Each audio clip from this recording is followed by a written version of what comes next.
Good morning, good afternoon, or good evening, depending on when you're watching this edition or listening to it if you're on one of the audio podcast platforms of Hypnosis Week Live. It's me again, Alex William Smith by birth, but better known to many of you in my stage name of Jonathan Royal. And yes, I am lucky enough to have this week two amazing guests, as you will see on screen if you're on the video channel. Not one, but two for the price of one, so to speak. You may or may not have heard of them. It depends how long you've been involved in the industry.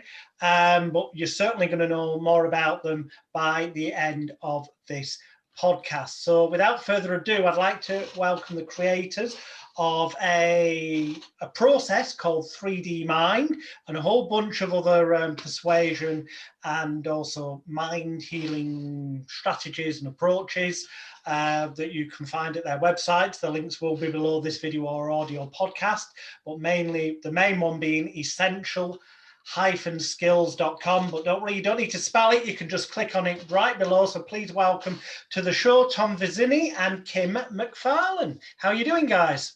Doing great. How are you doing? I'm all right, thanks. Despite the madness as we do this on the 14th of January 2021 happening around the world with all this virus malarkey and it interfering with people's lives. But let's not dwell on negatives. That's not what we're here for. Right. For those people who don't know you yet, who've not had the pleasure of coming across your work, can you both tell me a little bit about how your journey to where you are now? Because there was a time when you weren't involved in these things. Oh, you want me to remember back in my 20s? Oh, no. Yeah. This could. Well, yeah, go ahead. Oh, crap. Okay. So introduced to NLP right after college in around 19. Oh, geez, I'm going to show my age. A long time ago in about land far, far away, called Los Angeles. And then I just really fell in love at first with the therapeutic side of things. And then because I needed some therapy, maybe. And then, and made some progress.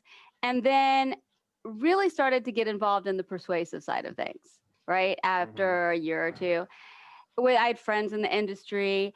And then around 1997, I met this joker. I was already considering going into the field and coming up with ideas.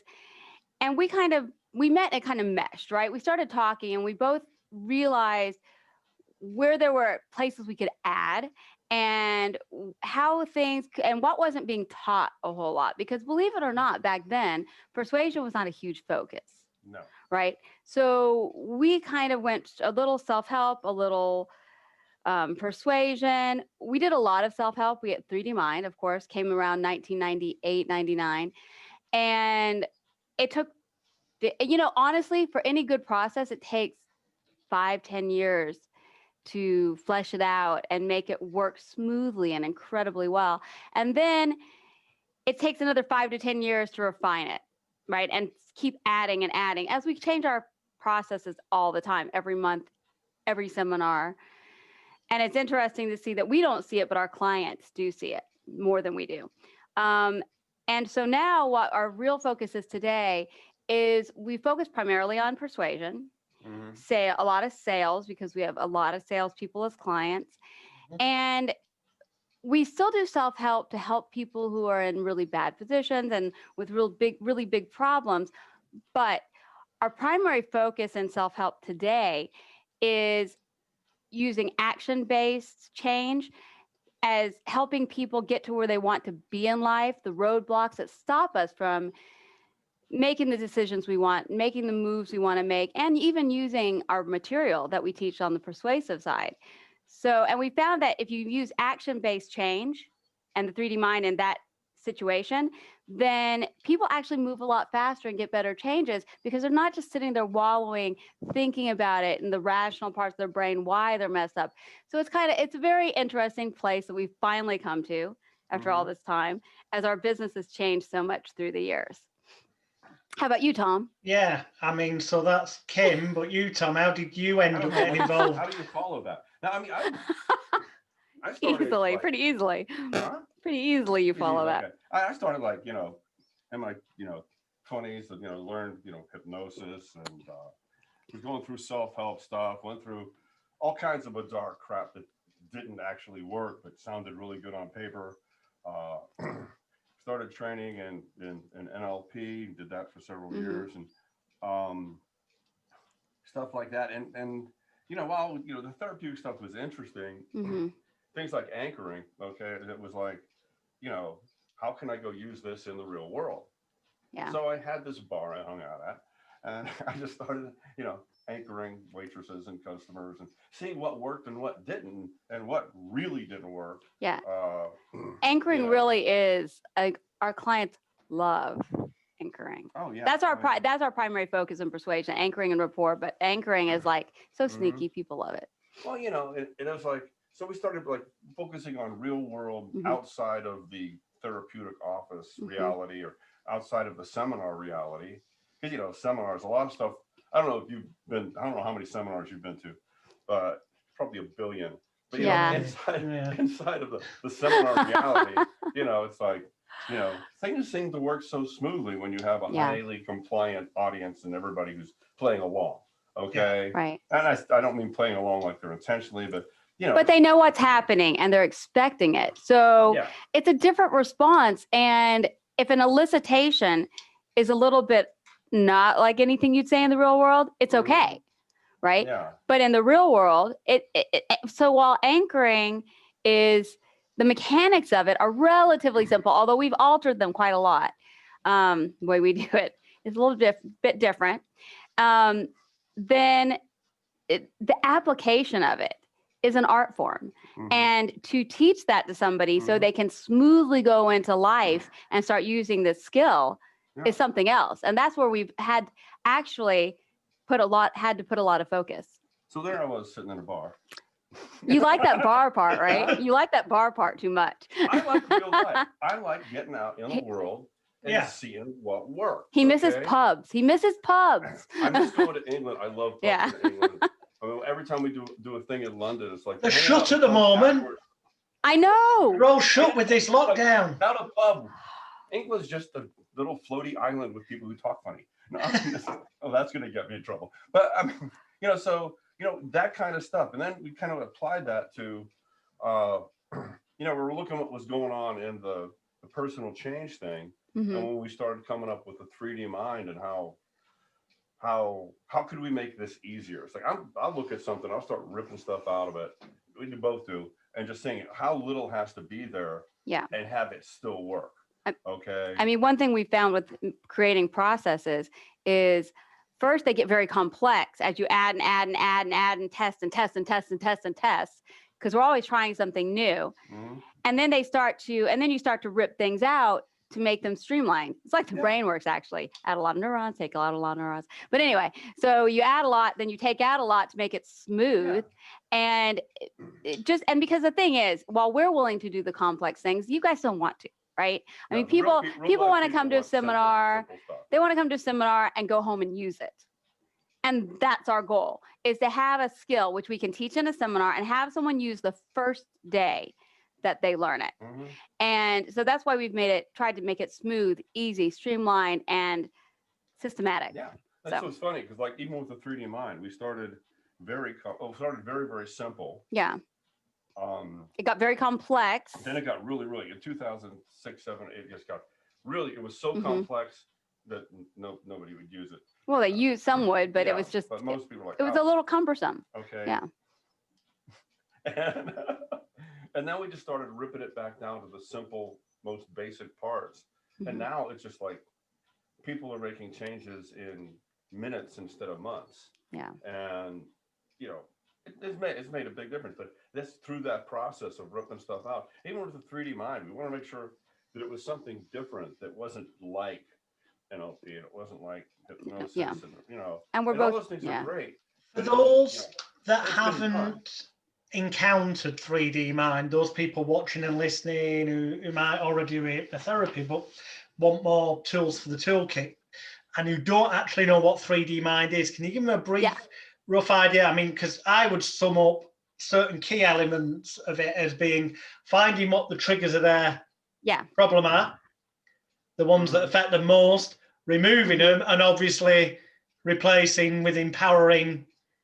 Yeah. Well, and things, to an extent, yeah, and it's.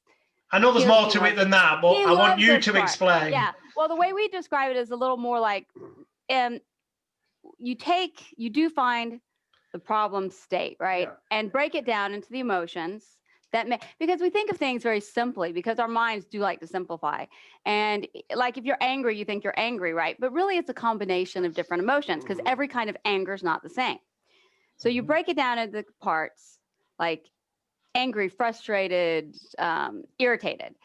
And you find a resource state, which is a good state, but you actually combine each emotion of the two parts together.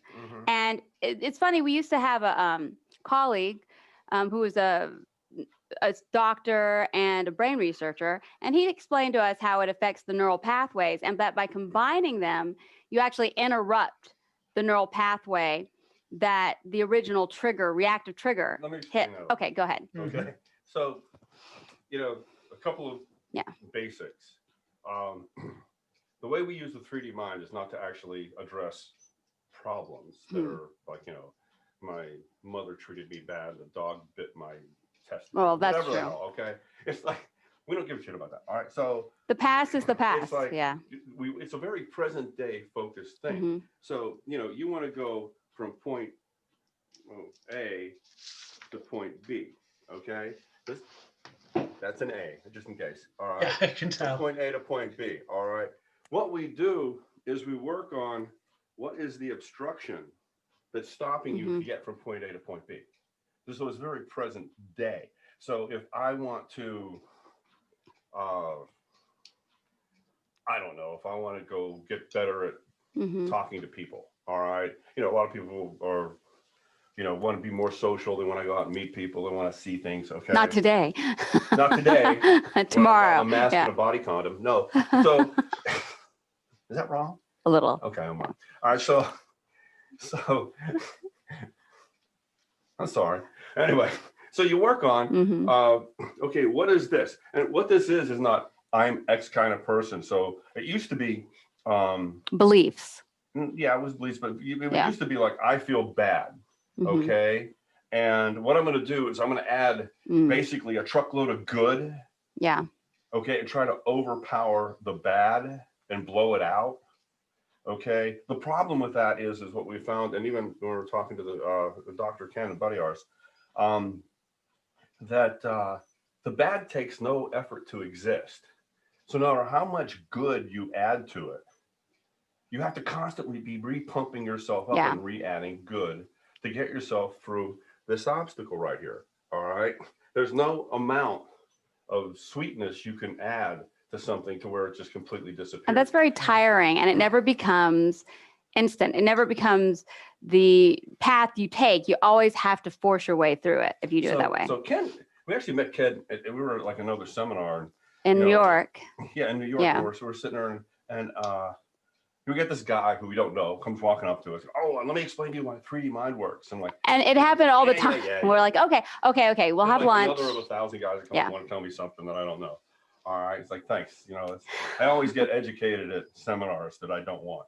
So anyway, it's the seminar I want, the education, not so much. So okay.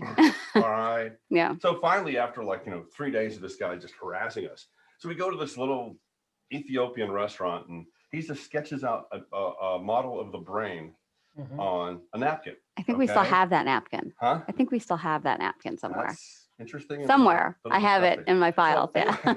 So anyway, we were in New York, and then we were flying over to London to to do a training there, and I couldn't sleep the whole way. This guy had just blown my mind. So let me show you what he showed us in a very simplistic way. Okay. Behaviorally, the brain is broken into like two parts. All right, you've got the creative adaptive part here, and kind of in the center of the brain. That's actually the outside of the brain, and the center of the brain that is just very, very reactive. The reptilian brain. Yeah. And there's actually like a little, what he calls the jelly layer there that the input goes into, and things either get pushed up to the creative adaptive part of the brain, or they get pushed down to the reactive part of the brain. And the problem where people run into problems is there's no up. Everything just pushes down into the reactive part of the brain and generates what we call a bucket load of stupid. Okay. All right. And it just, you know, this becomes an instantaneous reaction. Right. You don't even. There's no thinking, there's no logic, there's no creativity, you can't think about what you're going to do when you're having this kind of reaction, when the neural pathway works in this way. Yeah. So it's a really, really, you know, I'm sorry, I'm geeking out on you, but I really, really like We're it. really holding back. Please. We're holding back on the geeking out, though. I haven't gotten into like brain juice. That's my technical term now. Yeah. So basically, and the way this happens is you have something happen that is like novel, emotional, okay, you know, and that generates acetylcholine. Okay, I did it. I'm going brain geek. All right, and creates instantaneous connections. All right, and it can go in both directions. But the problem is when you run into problems that are repetitive, like you know, the first time the example Ken uses is first time you get up in front of a room full of people, do public speaking, and it goes really, really horribly. And you know, you really feel bad. Yeah. And every input that happens there becomes bad. So you don't want to do it twice. Right. Okay. Now, the insidious part of this is this whole process, okay, through time becomes more sensitive. Okay. So it's like if you break a window on a building and the alarm goes off.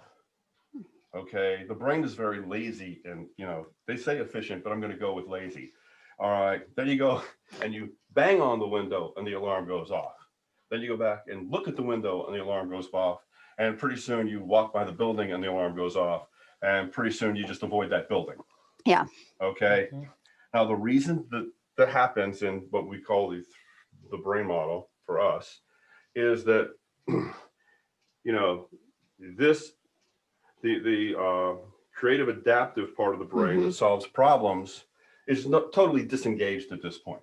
You basically see building, pee yourself and run. May or may not pee yourself, but you will run. Okay. This is going badly already. So anyway, but I mean, you know. Tom. It's making me smile, and people learn better when they smile and they relax. Well, you've got an adorable smile. It's, you know, you're hugging. Oh, no. Anyway, it's a good experience. It's all about making this a good experience. So anyway, so through time, this becomes more and more sensitized and more instantaneous. Yeah. Okay. Because, you know, it's basically that see tiger run. Yeah. If you see the tiger and contemplate what you're going to do, a lot of times you end up at what we call dinner. Yeah. All right. I mean, you're seeing a lot of that nowadays, like talking about the tigers. He told us this, what, 15 years ago? I don't know. Right, 10, 15 years ago. But it's like. I'm not that old. He is 20. He's only 20. He started when he was 5. He's a prodigy. I'm only 20. He's a prodigy. I'm 29 years old and have a really hard life. I mean, really hard. But okay, where was I? Where was I in my head? I don't know. I think I got sidetracked a second. But I mean, it is so important to surviving back when we had real dangers in the world. Now, I mean, now we have some real dangers, but not ones that are instantaneously going to knock you out like back then. We're afraid of talking to people. We're afraid of getting fired. We're afraid of looking stupid in front of people. We're afraid of speaking in front. Nothing that'll kill you. Nothing that'll maim you. Nothing that will physically do anything to you. And we're terrified as most societies are terrified. Stupid stuff. Now triggers the I'm gonna die. Yeah. You know, trigger and makes people stop, like panic and blah blah. You know, all that kind of stuff. So this idea that the miscommunication or the lack of communication between these two parts of the brain, because these parts of the brain, these connections are very isolated. They're basically in out, boom, fear, boom, in out. So it's like in react, just and no thought in the middle. Now what generates the problem is that these three things, whoever it is for every individual, these are the driving emotions that generate the problem. Okay. As long as those things exist, it doesn't matter how many good anchors you have, how many motivational posters you have laying around, how many dancing girls are on stage. It doesn't matter what good feelings you add to it. It's always there. As soon as you get tired of doing the super positivity stuff, Yeah. you're going to crash right into it again. And we've all done that. Had the super positivity, been able to do something, been thrilled about it. And then a week later, we're back where we were. And We call that New Year's resolution. Yes. Yeah. I'm going Damn. to, you know. That's cold, Tom. It's New Year's right now. I know. You know. Sometimes I actually know what I'm saying. Are you sure? I really don't. That's just cold. Okay, so all of this mind vomit I'm throwing out here. Okay, so mind vomit. Okay. All right, so now the answer was to re-engage the creative adaptive part of the brain, and that is done by what we call finding a resource state. Resource states are generally not positive, overwhelming, yummy, great states.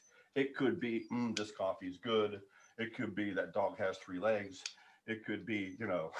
Somebody said something smart and they're not really that smart. So it could be anything. It could be anything. The best resource states are novel. Yeah, but they're very novel and emotional. So resource states re-engage. It's like, it's out here. So resource states have the same thing. They have a recipe. It's like you have a recipe for you're screwed up at this, and there's a recipe for when you're, you know, in the flow state, when you're focused, when you're creative, when you can solve problems. Okay. Now, interestingly, if you're disconnected in either direction, you have a problem, because this is essential, because that part of the brain generates movement. Without emotion, there's no movement. And people that get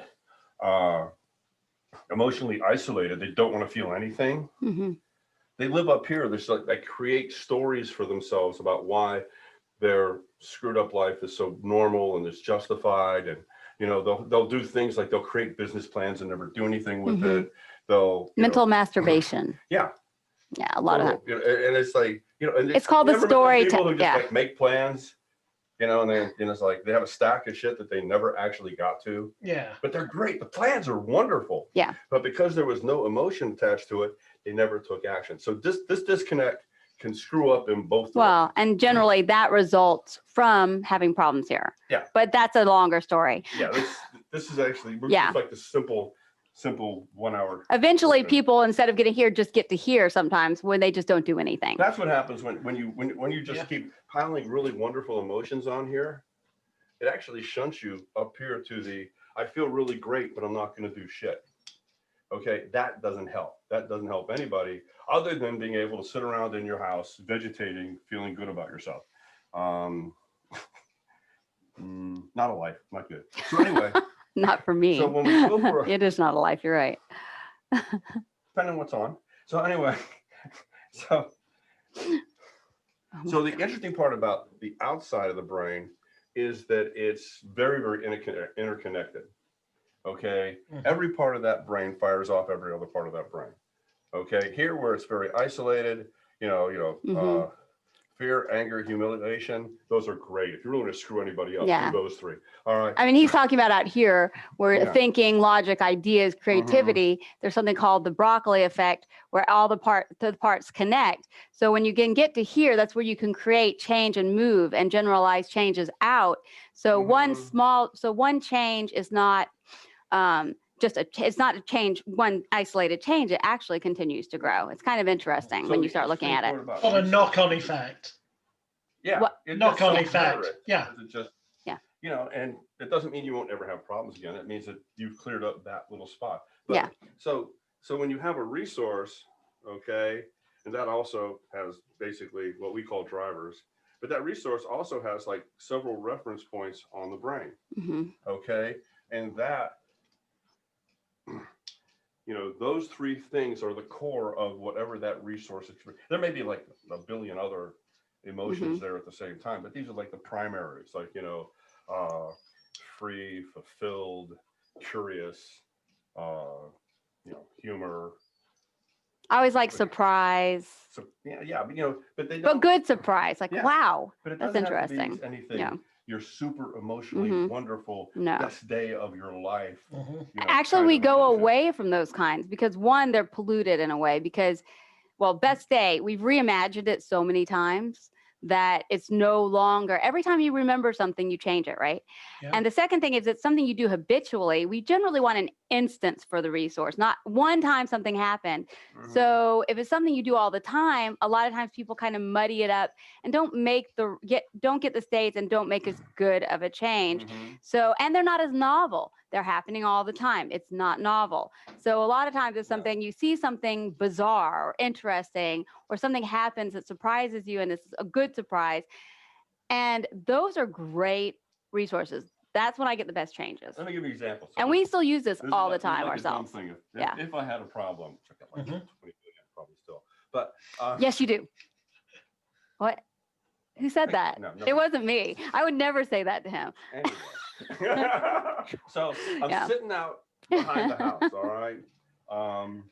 We had to go out to one of our properties today, so I'm sitting there and loading up our bum around truck. And we have a couple of horses, we have a couple of goats, a dog, a pig, and me. So we're full of animals here, all right? They're all pets. I'm sitting out there and I open the door up. This is like at 8 o'clock in the morning, and I crank up the radio. And I look out. You can see this. I've got a video of this on my Facebook page. But the horse, like one horse is sitting there, the other horse starts rolling back and forth. At the same time, Sweet Home Alabama is blaring out of the truck radio. And I'm feeling like the biggest redneck on the planet. I got my pickup truck, my horse, my pig, my goat. Oh, wait, no. Where we live, you have a lot of competition, I know, buddy. We actually moved from a really kind of posh area, like where people were, it's a huge growing area, and we were like, we're done with the traffic. We're done with the people. We bought land. Yeah. And we left, like only 20 minutes away, but still we left. And we're like, we love it. So there you go. So there's the backstory. So I'm sitting there, and in that moment, I'm thinking, this is the most ridiculous thing going on. I have to video. But I mean, you just look at it, and it's like, it reminded me like of so many things that like were really kind of, this was ridiculous. This was funny. It reminded me of actually a buddy of ours in London. We had a seminar there. He brought a guitar, and so we're outside of a pub, maybe mildly indulging in adult beverages. Maybe majorly indulging, maybe really. Anyway, swinging. Swinging what? Swinging from the chandeliers. I don't know. But singing Sweet Home Alabama at the top of our lungs, right in the middle of like, at 10 o'clock at night in front of a pub in, downtown London. Somewhere, yeah. But it's like all these kind of good feelings came up, and these are like out here. Yeah. Now, the trick is this, all right? Because the early version of the 3D Mind was, here it is, rip one out, throw magic dust in it, put it back, it changes everything. But since we learned how to do this, we understood, because the same guy, Dr. Ken Giuffre, who helped us out, all right, Harvard, John Hopkins, he's ridiculous. Super smart. If you ever want to really feel stupid, go talk to him. I love talking to him. Yeah, not so much.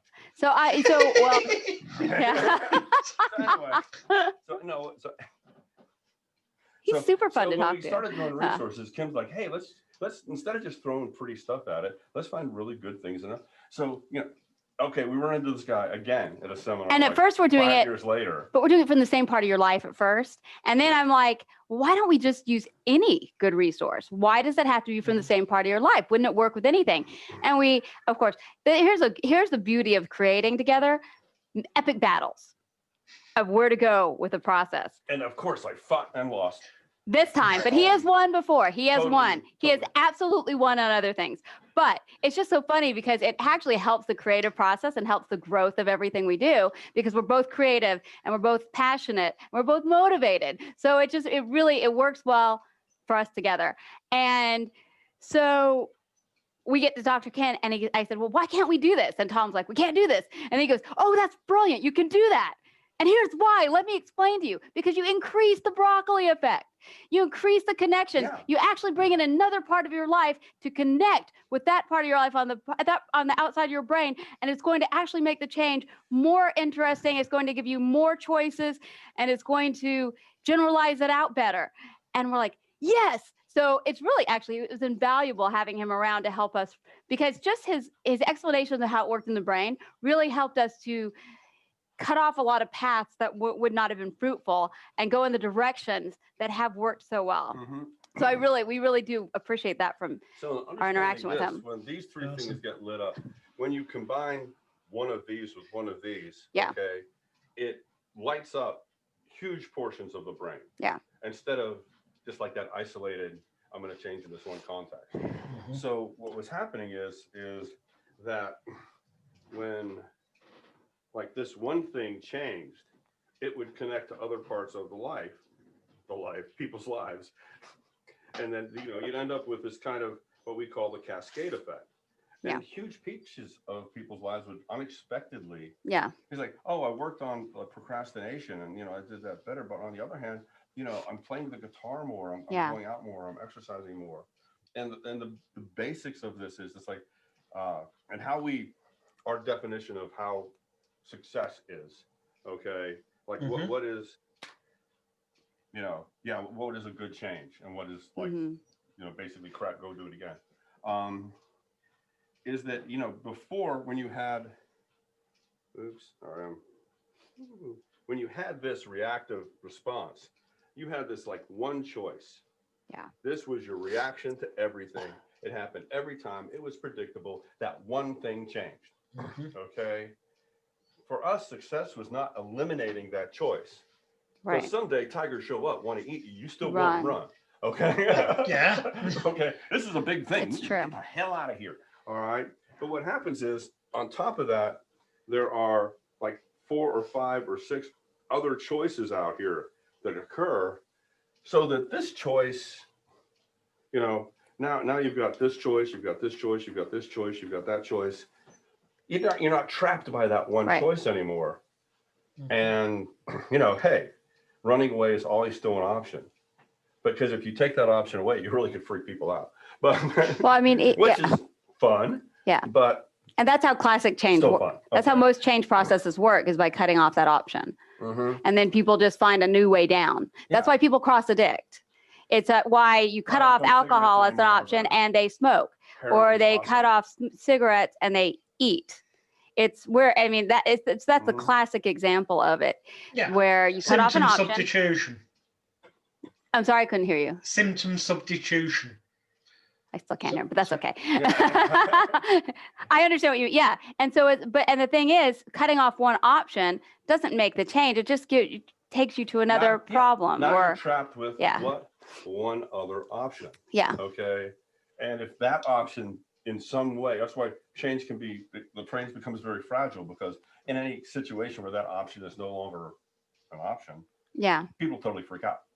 They don't know what to do. A lot of times they revert or go to something else that can be just as unhealthy. Now, interestingly, because we're inherently evil, when it comes to anchoring, we want to do the exact opposite thing. We want to generate an emotional response to generate the one action that we want them to have, and we do not want them thinking about it. But, okay, and this is, I mean, not saying that we don't want people to make good decisions, we do. But the thing is, if you do this in another people make decisions emotionally. They just do. You can't get past it. People make decisions emotionally. Yes, logic plays in. You're not going to do something that's completely horrible for you. But if you don't get people to feel the emotion and have the reaction, then you're not going to be persuasive and you're not going to do well with anchoring, right? And this can be in your therapeutic process. It can be in the real world. It can be in sales. It can be talking to people. It can be working with your kids to get them to expand their lives. We have a lot of people use this stuff with their kids to enhance their lives. So you sit there, and if you get the emotion and the reaction, the logic comes next. But they do it for themselves. That's the second thing. And that's the thing. Yeah. Then you apply the logic to a decision that they've already emotionally made. Okay, rather than, most people in persuasion sit there and talk your ear off. Yeah. They just, let me give you the 27 logical reasons why you should do this. Or why don't we make a list of pros and cons and then just do what the hell we want. But if you don't have a reaction, if you don't have the emotion, and then generally the logic's going to fall on deaf ears. Right? Or it might work one time in a million, or you can have a 3 or 4 hour sales call as opposed to a half-hour sales call, which is what we found we were able to do with clients with their sales processes. And And if someone makes an emotional decision and wants to do it, if they feel motivated, if they like the direction, if you've anchored them and given them that, then they will supply the logic as well to why they want to do it. I mean, let's be honest. Okay, nobody likes to necessarily be sold, but if someone's there, they're looking to buy something. Yeah. Right. And if you're a good salesperson who sells a good product and does a good job and builds client relationships and wants to keep a long-term relationship, and if you're a good salesperson, you can do all that because you have choice. You're not desperate to get that next sale. Then you're doing the client a favor. They're going to buy something. It's better if they buy a product that works for them, that you will back up and work with someone who doesn't lie to them, right? Which you don't need to. So we always look at sales from the relationship building point of view and persuasion, from the relationship point of view, and from building a way to make good decisions with your client. I got a little, so, and getting not, because I know sales, blah, blah, blah, but, okay, do you want me to do that? No, okay. You're talking. Sorry. I don't know. Seeing the static there just confused me for a second. So that is the bent we take on it when we talk about persuasion and the ability to do that with your clients and other people in your life. And it's fantastic, honestly, to help people improve their lives and help their clients. It's our goal. So largely, from what you said there, for people watching, listening, who maybe are just hypnotherapists and haven't done any NLP training of any kind, if they're old style authoritarian hypnotherapists, shall we say, then they may not consciously have encountered things like anchoring and triggering different states and stuff. But I know from having looked at 3D Mind, a large part of it is anchoring and state management and change and the linking thereof, as you've just explained.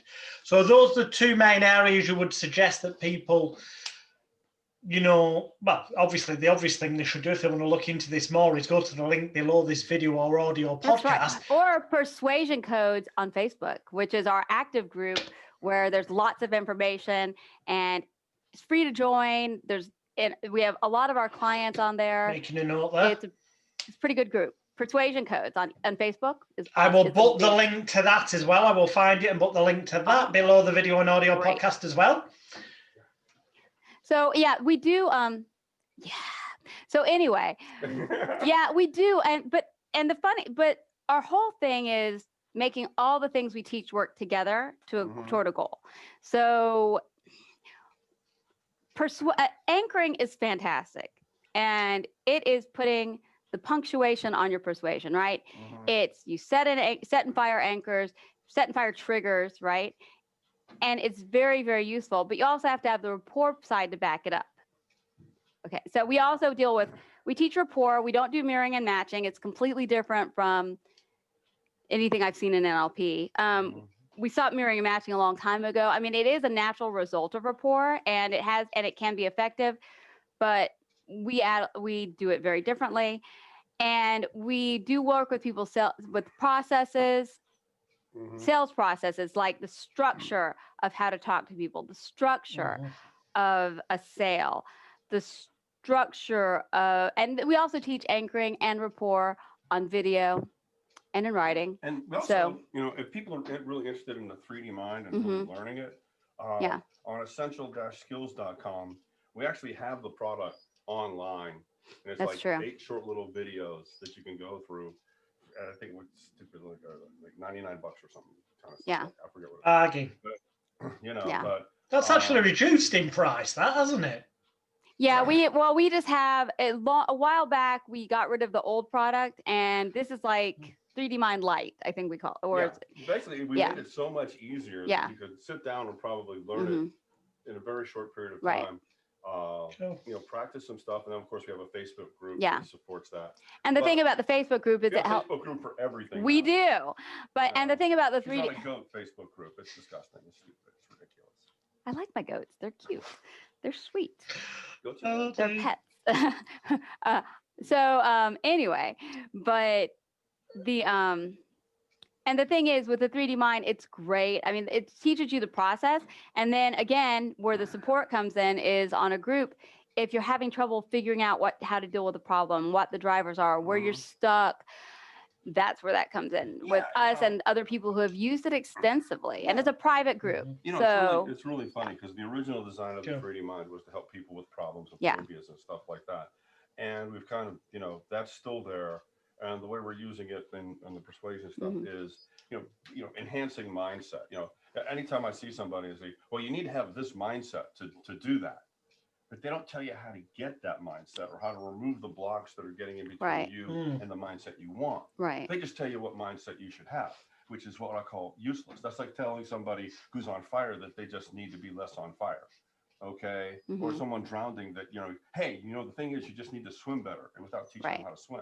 And lastly, I mean, one thing I forgot to add in that we do have involved in the core, or when we do a seminar, is the mindsets. We've mapped out some good mindsets and a way to get there for using the skills we teach, dealing with people, learning. I mean, we're both like voracious learners, I'd say, right? I mean, every day reading something, learning something new in all different fields, just because it's interesting. And so that is another part of our course, which is kind of interesting. We forget about it sometimes, but then a client will bring it up and say, I was looking at your model and wow, I didn't even think of that. And that's an interesting part of the course as well, to me, at least.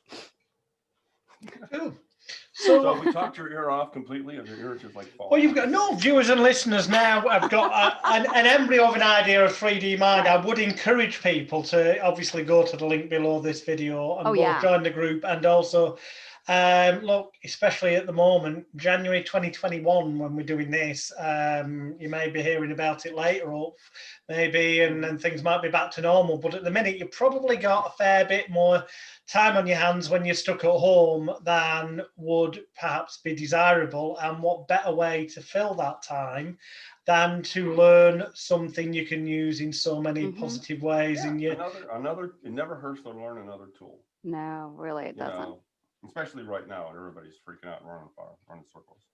We don't have that video up on the coronavirus, do we? It's not available. The one we did earlier in the year, the live cast. Oh yeah. That was pretty good. That just, but that was a talk where we early on we talked about dealing with it, but without actually using any of the skills, because it was for anybody. So we actually gave a lot of tricks and strategies to deal with it and deal with other people during this without having to know anchoring or 3D mind even. Because stress makes people stupid. Yes, it does. Actually, it really technically does. Was that Facebook where you did that? I don't know where it is right now. Do you know where that is? It's on the Persuasion code. Is it? Somewhere. Okay. I'll dig it up if I can. Okay. If people join the group, and then use the search box. Yeah. And then if they use the search box in the group, they should find it. Cool. Yeah. So what does the future hold for you guys then? What have you got planned for the future? I don't know, because you know what? The last year we had a lot of plans. In 2019 we had a ton of plans. We had a lot of stuff going on at the end of the year, at the beginning of the year, and then we didn't, because nobody did. Yeah, we had a seminar planned for June. Then it went to August. Then we finally had it in November. We had to cut the number of people down in half and give everybody their own table and make it like, you know. Yeah, it was, yes. And it was in an area that obviously wasn't a hot spot. We did have like an online portion. I don't know. I think. And we had London planned. We had another trip over to Europe, 2 trips to Europe. It was going to be a year, but hopefully we'll actually revisit those plans from this year once the world gets moving again, because we've been being careful too, you know. I mean, well, we got a 13-acre playground. We don't actually have to leave here. I mean, we've been delving into learning new things, interacting with people online. I don't see my family anymore because I can't see my parents. So we've been doing Zoom and, you know, like everybody else has been. So the future holds, I don't know. I mean, I think the future will be a little different because it was still focused on live last year, and it still will be next year. Somewhere. But maybe adding another element of, you know, the online learning because and communicating online, because it's really important to, one, be able to do so, two, use the skills online, and three, be comfortable doing it, because so many people are still like, hi, I'm on Zoom. Oh crap. It's like being in front of a room to them, right? Yeah, they So just totally, there's nothing worse than a first-time Zoomer. Okay. The flip side is, of course, also that as people have been forced over the past year to kind of be at home more and do things online, that they've realized eventually through a lot of channels that it is possible to learn these things live online, and it's almost not quite the same, but almost like being in the room, but without the cost of hotels and travel and all that stuff. I think it does give an option. That's the future. We had 20 people live, I think. We had like 30 some, or another 10 or 15 like online, and for all but one guy who just said, I hate this, I don't want to do it. He hated Zoom. He just hated Zoom, but everybody else loved it. Yeah. Because that, number one, they got to see the live presentation, they got to see demonstrations and stuff like that. So, But it's also manipulating your room. Like, so now that if, let's say, well, we have to have more helpers. We had someone on Zoom constantly monitoring who is very good at using the skills we teach. So she was always online working with people, but we did find we needed, with 8 people online, it takes a lot more input from the people, from someone in the room too, because it's just, so I was online the whole time, all weekend too, every exercise, and we do a lot of exercises. I'd say I spent 75-80% of my the exercise time on Zoom working in a room with people. I think that's,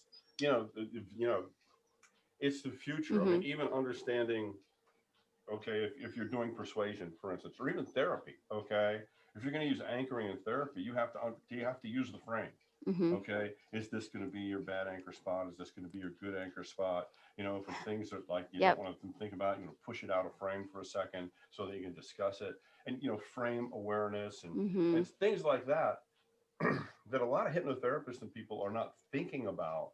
Because they're just jumping on Skype, and they're trying to do it the same way they did it when they were in their office. And it's just, it's not going to work. It's not going to work as well. I mean, unless you're just like, putting somebody out and just trying to reprogram, just do a straight. Especially if you're dependent upon kinesthetic anchors. Yeah. I mean, and a lot of people are in the hypnosis world. A lot of people love kinesthetic anchors, and there are so many limitations to them. And that's why we actually don't use them, only because of the limitations. Because if I have different kinds of anchors, I can use them on the phone, I can use them on video, I can use them at any point in time.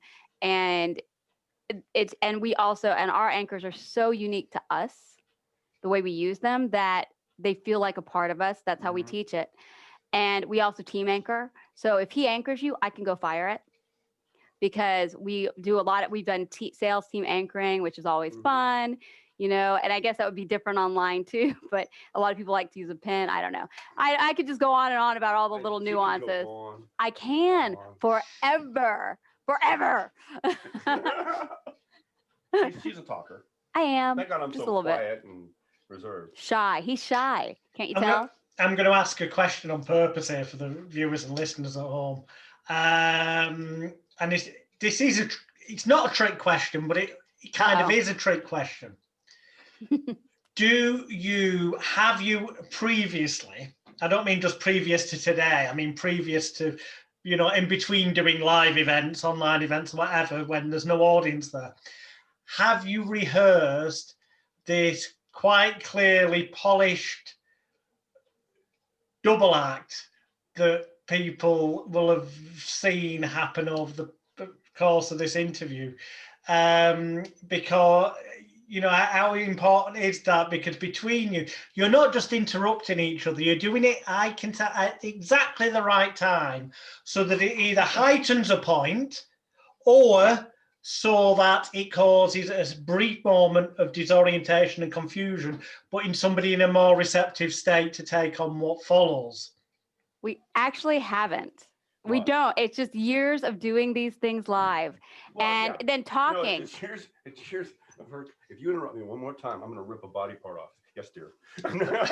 No, it does. You sit there and you wait for the interplay, and it's you look for the states and you wait, and we've been doing this together for a really long time. Yeah, that helps. Okay, but knowing when to shut up.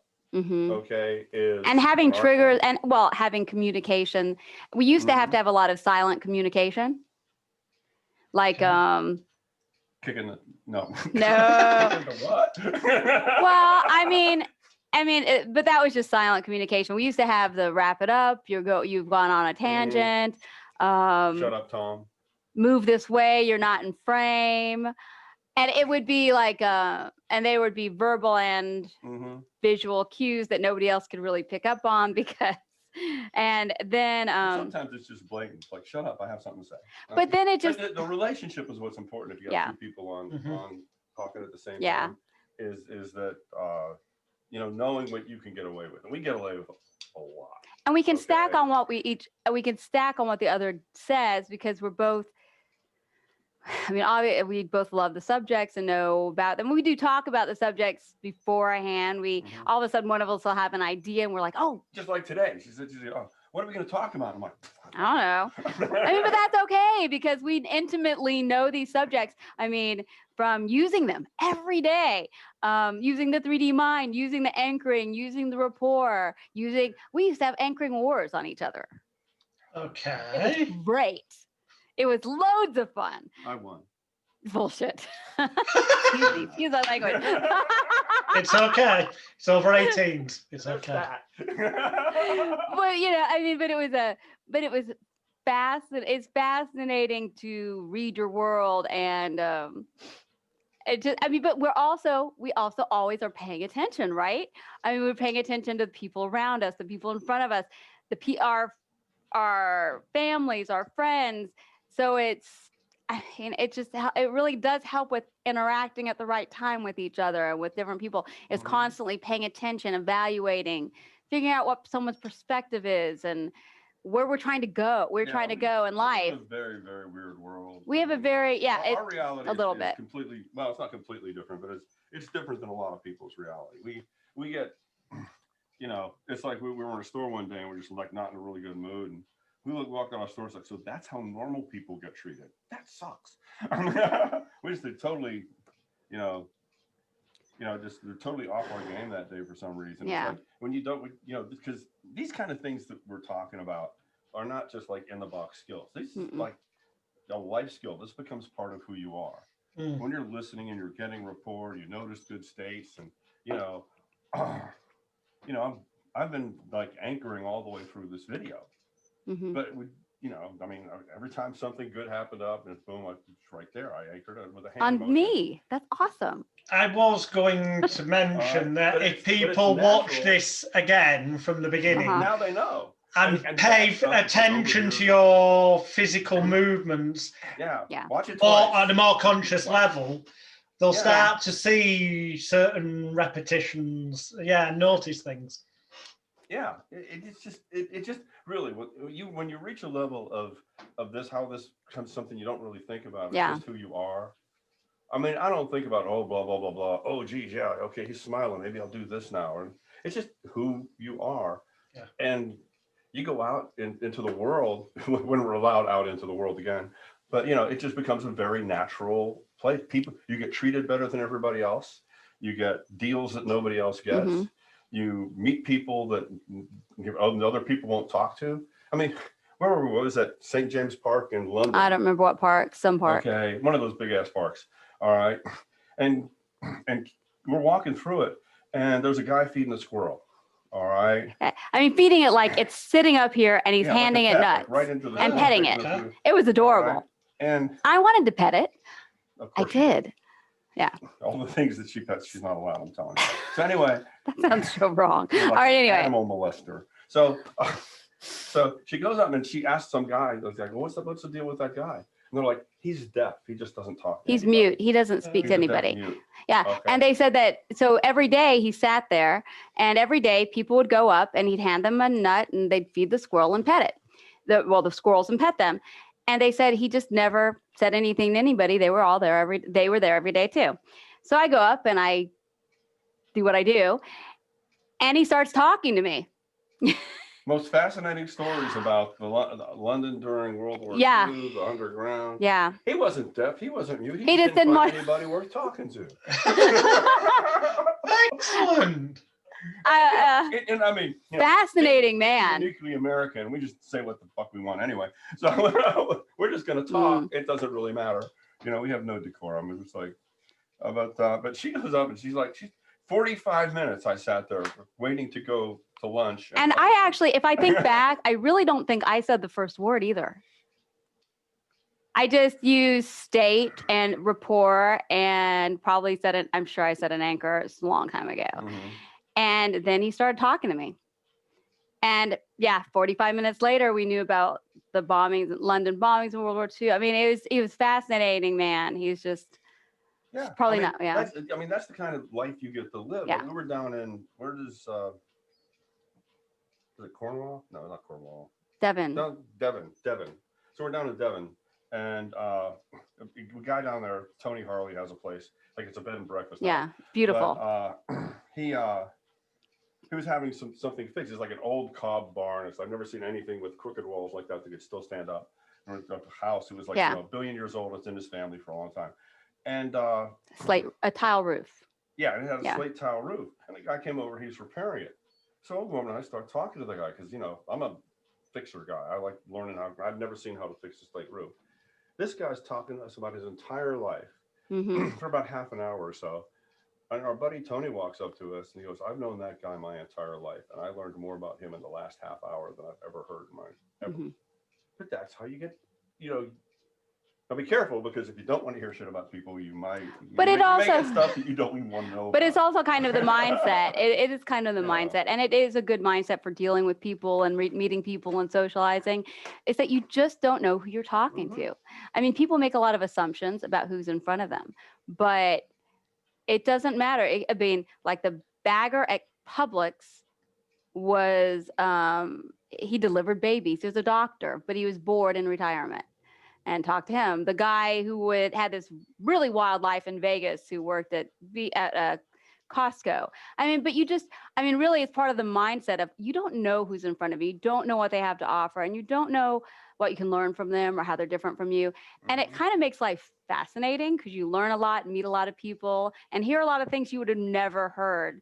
We finally got to talk to you. Yeah, right? All these years I've heard your name, Jonathan. Yeah, usually we followed by that son of a bitch. Oh, bad lightly, but... Stop it. No, you don't. I think I made him blush. No, not really. I'm just kidding. He's kidding. But it's like, Yeah. You know what? It is very, very obvious, and it will be obvious to viewers and listeners that alike that you live this. It's not just a job. You live it. And I find so many mind therapists, especially, it's like Sigmund Freud said, they're still searching for answers to their own issues. Right? Well, isn't that why most people go into the field?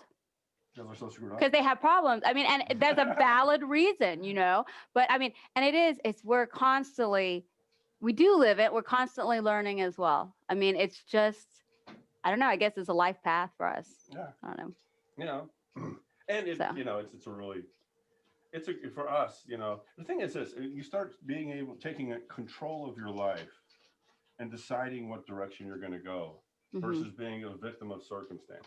And, right. we don't even have to do this anymore. We can retire tomorrow. No problem. Be perfectly comfortable the rest of our life. Okay. I would go nuts and she'd probably kill me. But other than that, but we really like what we do. We like the people. We have a members area on the site with like 240 hours of video up there on just a variety of subjects. It's like $29 a month. It's like we keep it nice and affordable for people. We've had people who've been in there for 12 years. Yeah. In a members area, paying, back then it was $20 a month. They're still paying, and that's how you build a clientele. That's how you build people.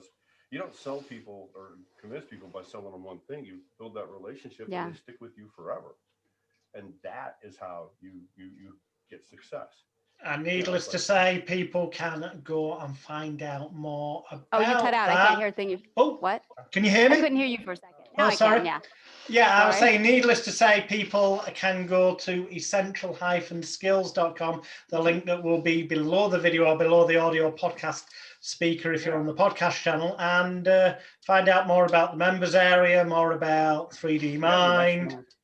Next time we're coming to London, who knows? We are so overdue for coming to London, honestly. I mean, it's been years. It used to be every 2 years, then we missed a year, and then we had another training in another country and we couldn't make it that year. And then the pandemic, we were supposed to go last year and it just hasn't happened. We miss London. I haven't been there in too long.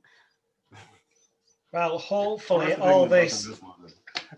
Oh no, I love it actually. Let's be fair. We do rent a car. Sorry, guys, and drive all over the UK. we drove 1,250 miles once. We've been to more places in the UK than most people in the UK have been. Yeah. Apparently we had to go to sea houses to see the puffins. We did. It was wonderful. I liked it. I enjoyed it. And I talked to everybody on the boat. It was awesome. Yeah, it was a spectacle. Let me just say that. Hey, if you're afraid of being a spectacle, you need to expand your scope. I'm afraid of being with a spectacle. Then you're really you need to make some changes on that, Tom. So time has fast run away with us. We're fast approaching the end. So I'm going to leave you with a final question that you can answer exactly however you want to choose, in whatever context you want to, in whatever way you want to. And that quite simply is, other than the obvious, which is people go and check out the website links below the video or audio. That's where you'll find everything. And also check out the Facebook group where that was mentioned before. I'll make sure the link goes below as well. For the viewers and listeners, the vast majority who are likely involved in some way in the mind therapy industry, what would your what's the bit of advice that jumps into your mind you'd give them in terms of if they want to basically become more successful? I can't hear you. Cut out again. What? It was on a word too. You cut out again on the last sentence. Try again. What advice would you give them in terms of them becoming more successful? More suggestible, you said? Successful. Oh, successful. Oh, okay. Making them more suggestible? I'm for that. Sorry. You see where my mind goes. The thing that gets me about a lot of people who are in that industry is that they don't think they're actually in business. Okay? They don't think they're in business. They think they're providing a godlike service. I don't know what. All right. And they forget they have to persuade. They forget they have to sell. All right. And most of them suck at it. True. That's why most of them aren't making any money whatsoever. Okay. They're just hanging in by their fingernails. They just throw their hypnosis card all over the parking lots of, giving people deals, giving people freebies. They have an idea that since they're doing this great thing, that people will obviously find them, use them, and love them. All right. And the bottom line is, no, they won't. Right. And it's what we've learned. I mean, we're sitting here in our little studio, okay? We have cameras, computers, sound systems, ridiculously expensive microphones, okay? The ones you can't see on our faces? Yes. We love these mics.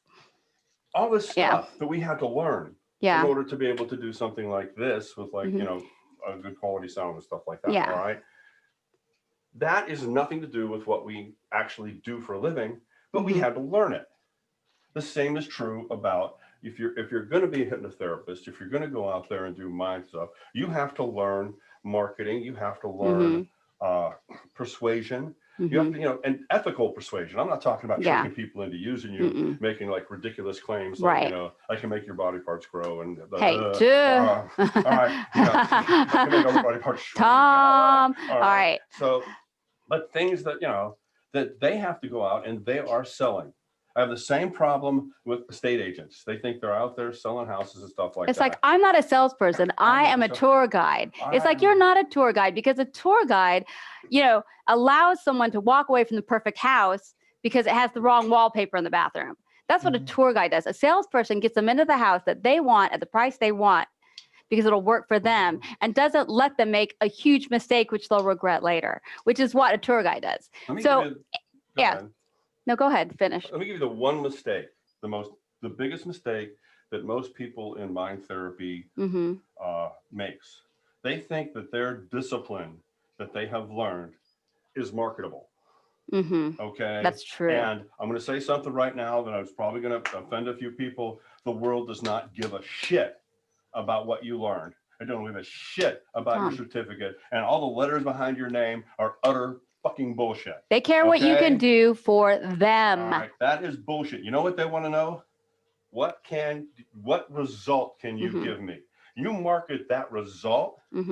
If you're not doing it right now, you will triple your income this year. Easy to say, okay? But if you say, I am an NLP practitioner, or I'm a nobody knows what that is, even most of the time. You know, I give roadside colonics. I don't know. All right. Okay. That just got creepy, didn't it? Yeah. Okay. Anyway. This is life for me, guys. Sorry. Okay. Yeah. So the good news is, when you get offline, you won't have to deal with me anymore. She will. All right. So.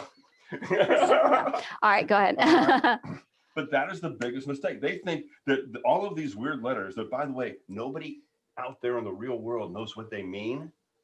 Give them credibility. Yeah. Okay. The world does not give a shit about what you think you know what? I am totally freaking unqualified to do this. All right. There's no certificate. Well, there isn't a certificate. Well, I mean, okay, I'm qualified, but there's no certificate. Okay, opinions vary, but I'm gonna say there's no certificate. Okay. People only care what we can do for them, what we can teach them that they can use. They don't care about our credentials. They don't care about our degrees. They don't care where I went to school.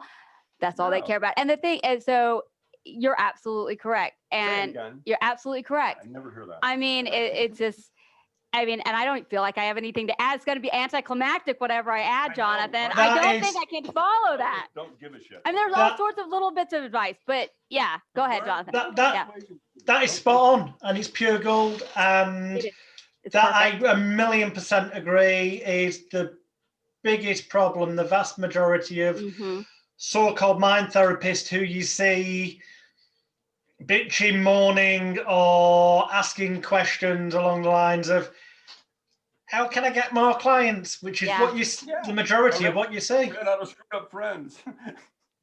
I mean, we have had so many people, and there's like a purist attitude. We had one person. Well, we had one person who was doing something, and I said, okay, but that doesn't. But you're now limited to your time, and there's a better way of doing it. And no matter what, he was so set on how he was doing it that he went out of business. So nobody got to benefit from him anymore. You know, he was so set on helping people in a certain way, and the rigidity. And a lot of people are really rigid. And I think most of us are. Being more flexible in this world is the way to all sorts of success and happiness. Yeah, there's nothing worse than being a highly educated poor person. Yeah. And I mean, maybe that's arrogant, but I mean, you know, it's just like, but you don't want to get your ego out of the way. Yeah. And, you know, well, they all, and learn. I'm talking about slightly, I'm not, learn how to get people, because if you're doing a good job, you're doing a good thing, then you should have more clients. Then you should have clients, and you deserve to have those clients. And you know something? The people who learn how to sell will get clients at the expense of the people who don't. And you're also not doing anybody any favors by doing it so cheap that you have to have another job, because then your time is spent not helping people, but working a job to barely make it by. I mean, it's just sad to watch in many ways. Yeah, I mean, and what's really upsets me, I'm kind of like, I may be going a little long here, but what really upsets me is most of these people are really, really good people who from their heart really want to do a good thing. Okay. It's true. And what gets in their way is that you hear, I don't want to be manipulative. Yeah. You don't have to get manipulative. You have to open that door so that they step through it. That's, persuasion is a nudge down a path. They have two choices. They can go on a path that's not useful for them, or they go on a path where they can grow, learn. And that's all that persuasion is. We look at it as a nudge. You're not forcing anybody to do anything. They're at the point of making a choice, and you're helping them make one that's better for them. And that's why I love coaching. Every week, I get the validation that what I'm doing is changing someone's life. And I love coaching. I mean, it for me, it gives me the feedback, and it also helps me with ideas.